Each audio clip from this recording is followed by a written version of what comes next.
All right. Duke 103, Arizona State, my alma mater, 47. That's real. Yes, that is real. And look, let me start by saying this. Those of you that know me know that I am just as passionate about college basketball as I am college football, even though I've only made college football content for these last couple months. But with college basketball season started, let me tell y'all this, college hoops fans. Those in Chapel Hill, North Carolina, Lawrence, Kansas, Durham, North Carolina, Storrs, Connecticut, whatever it may be, whoever, wherever, there is a place for you in this, college hoops fans. I'm going to be making a lot of college basketball content now. And I was starting this with my top 25. I was planning on debuting my first college basketball episode with my top 25. This scrimmage, however, between Duke and Arizona State was so downright a bloodbath and downright convincing. There's a lot in the tape between these two teams that you can really learn. I just had to unpack it.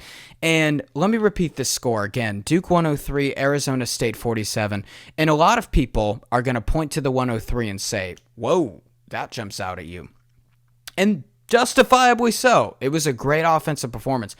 But do you know what jumps out to me more than anything? Is giving up 47 points in a game that had just as much stakes as the NBA All-Star game. That's what jumped out at me. Because usually in these scrimmages, look, man, I don't put a lot of stock into preseason charity scrimmages. Last year, Arkansas beat Purdue in a charity scrimmage, and Purdue made it to the national title game. Arkansas had a losing record, and Musselman's no longer the coach. If that tells you anything about how those two seasons went. So I don't put a lot of stock into these. I couldn't ignore this one.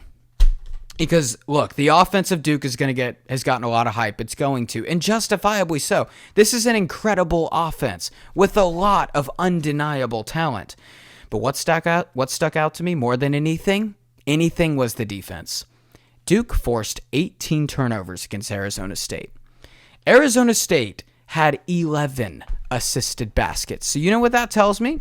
What that tells me more than anything is that Arizona State didn't score often, but when they did, darn it, man, it wasn't easy. When you have 11 assisted baskets for the game, that shows you that no one's getting open on sets. No one is able to get good matchups or get the positioning that they want. Guys have got to say, all right, the set isn't working. I've got to take a guy one-on-one and score. And that's how Arizona State got a majority of their points. Because this defense, man, I mean, when you think of a John Shire Duke team with the talent that they have, you probably think of the elite level of the offense, but I'm going to say this, and this is pretty bold. This defense has more potential to be great than this offense. And that's saying a lot because I'm incredibly high on this offense because this length, what jumped out to me on the tape more than anything about this Duke team is the length that they have. Cooper Flagg, 6'9", Tyrese Proctor, 6'5", Caleb Foster, 6'6", Malawak, 7'2", he's a problem. Malik Brown, 6'9", Sion James, 6'6", Isaiah Evans, 6'9", Con Knipple, yes, that's his name, 6'6", Mason Gillis, 6'8". This offense is great, folks, but this defense with that length, that is an NBA defense physically. This team's going to wreak havoc on the defensive side of the ball all year long. And that's probably the difference because Duke in years past with John Shire has been solid on defense. They haven't quite broken the top 5 in defensive efficiency. This defense has potential to be the top 1. But that being said, let's talk about the offense now. To win a championship or to be a good college basketball team, there are 3 boxes that you need to check. 1, you need to have a great floor general. Usually, most good college basketball teams have 1. Duke has 3.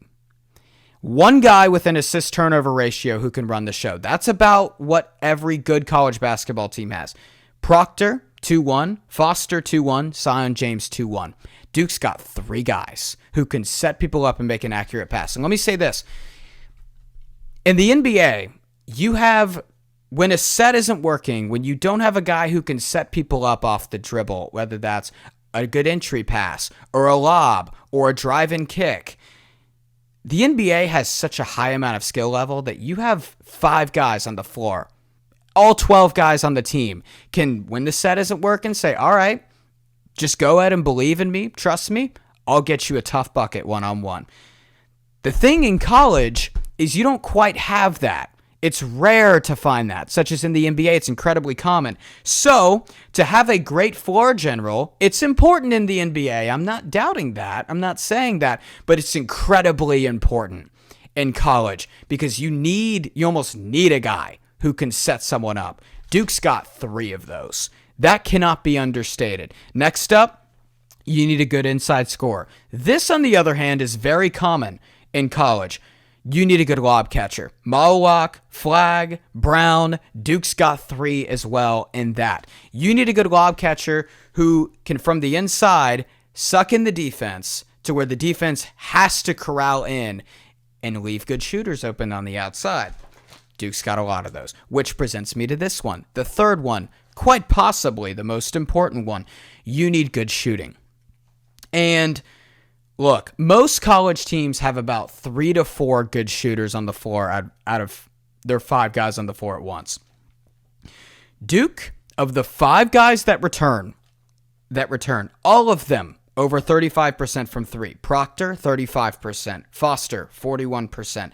James, 39%. Malik Brown, 37%. Mason Gillis, 47%. And this doesn't even include possibly the best shooter on the team, and Con Knipple. So Duke checks all 3 of those boxes with flying colors. That being said, I mentioned those boxes. I want to go break down a play that I think is so incredibly revealing of how good Duke is. Duke's going to run a high pick and roll here with Caleb Foster. Caleb Foster, by the way, 1.0 turnovers per game in 2023. You need a guy who can make this high pick and roll pass. Duke, as I mentioned, has 3 of those guys. So Malik Brown, he's going to catch it here. He is a 74% 2-point shooter. I mentioned the importance of the inside scoring with the lob catchers. Duke has about 3 of those. So what's the defense going to do? They're going to completely crash because they respect his ability to finish at the rim. So what does this do? Here's the separating factor of Duke. Duke, along with the passing, along with the lob catching, has not just good, but elite level shooting. So he's going to kick it out to Mason Gillis. Mason Gillis, by the way, is a 47% 3-point shooter. I know he catches it at a weird angle, but this right here could be a good shot with a 47% 3-point shooter. But here is the absolute separating factor of Duke. Most, as I mentioned, most good college teams have about 3 to 4 good shooters on the court at once. Well, Duke and NBA teams have 4 to 5 good shooters on the court at once at all times. So all of a sudden, this guy right here, Alston Mason, he has to make a choice. He is in complete no man's land right now as it is. They have to crash on Gillis because of how good of a shooter he is. But what do you know? Zion James right next to him is a 38% 3-point shooter. This guy can shoot it easily. He gets the ball. All of a sudden, he's got some choices himself. Look at this first off. Arizona State has 3 guys on defense in no man's land because of the entry-level pass that Caleb Foster made, because of Malik Brown's ability to finish at the rim, and because of Mason Gillis' elite shooting ability. So Zion James has got 3 choices. He can swing it to Caleb Foster, who's a 41% 3-point shooter. He can drive. He can get that paint defender in, and he can try to throw a lob to Malik Brown, or he can go sort of the high elbow and kick it to Darren Harris, the freshman, who was 2 for 5 from 3 this game. Or you, of course, can take the great shot. And Zion James, because he's a 38% 3-point shooter, is going to drain this shot.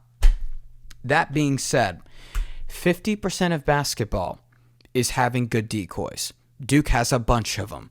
50% of basketball is having guys who can actually do it. Duke has a bunch of them. That right there is why Duke is a national title contender, and in my humble opinion, the national title favorite.